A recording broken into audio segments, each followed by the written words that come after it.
This was the first time in pictures that the romantic leads ever did comedy as outrageous. Ting-a-ling-a-ling-a-ling-a-ling. This is John Barrymore's funniest, most audacious comedy performance. Orson Welles once told me that both he and Laurence Olivier were totally mesmerized and much influenced by it in their comedy work. Barrymore had started out on the stage, became a matinee idol in comedy, then switched under pressure to dramatic parts, became known as a great tragedian with, they called him this, the great profile. In 20th Century, he kids not only his own dramatic performances, but his famous profile, too. Having put on a fake nose to avoid a sheriff, he removes it. If I'm a genius, Oliver, it's because of my failure. Always remember that. Lombard had never done a role like this before, and I once asked Hawks how he had come to cast her in the sort of part which then became her trademark.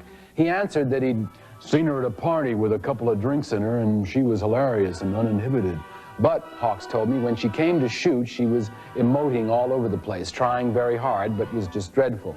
Barrymore was very patient. They tried it a few times, but she was so stilted and stiff. Finally, Hawks called lunch early and said to Lombard, "Let's take a walk." And he asked her how much money she was getting paid on this picture. She told him, and he said, "Well, what would you do if I told you that you'd earned your whole salary this morning and didn't have to act anymore?"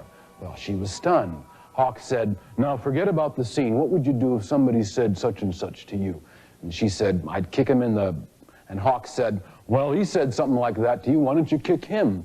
And she said, "You kidding?" And Hawks said, "No." So they went back and after lunch tried the scene again, did one take, and that was it.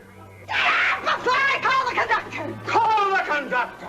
I'll tell the world who's a fake. You are! I taught you everything you know, even your name.